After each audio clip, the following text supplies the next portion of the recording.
दोस्तों, आज की कहानी शुरू करने से पहले मेरी आप सबसे एक विनती है कि आप इस वीडियो को लाइक करें और हमारे चैनल को सब्सक्राइब कर लें।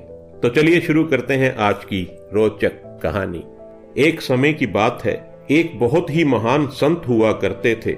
वे अपने प्रवचनों से लोगों की समस्याओं का समाधान किया करते थे, इसलिए उन्हें सुनने के लिए दूर दूर से लोग उनके पास आया करते थे। एक बार वे एक नगर में पहुंचे।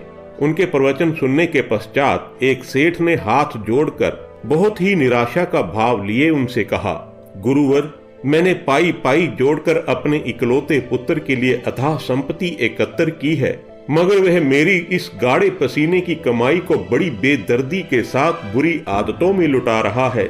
मैं बहुत उलझन में हूँ। पता नहीं भगवान किस अपराध के कारण मेरे साथ ये अन्याय कर रहे हैं।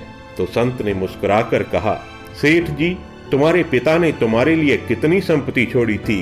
तब सेठ बोला, गुरुजी, मेरे पिता तो बहुत गरीब थे, उन्होंने मेरे लिए कुछ भी नहीं छोड़ा था। तब संत ने कहा, तुम्हारे पिता ने तुम्हारे लिए कुछ भी नहीं छोड़ा, इसके बावजूद तुम इतने धनवान हो गए, लेकिन अब तुम इतना धन जमा करने के बावजूद ये समझ रहे हो कि तुम्हारा बेटा तुम्हारे बाद गरीबी में दिन काटेगा।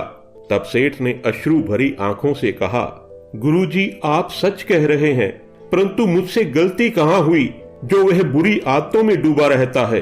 तब संत ने कहा, तुम ये समझकर धन कमाने में लगे रहे कि अपनी संतान के लिए दौलत का अंबार लगा देना ही एक पिता का कर्तव्य है। इस चक्कर में तुमने अपने बेटे की पढ़ाई और संस्कारों के विकास पर कोई ध्यान नहीं दिया। माता पिता का पुत्र के प्रति प्रथम कर्तव्य यही है कि वे उससे पहली पंक्ति में बैठने योग्य बना दें। बाकी तो सब कुछ अपनी योग्यता के बलबूते पर वह पुत्र हासिल कर ही लेगा। संत की वाणी से सेठ की आंखें खुल गई और उसने सिर्फ धन को महत्व ना देकर अपने बेटे को सही रास्ते पर लाने के लिए उसे अच्छे अच्छे संस्कार देने का निर्णय किया।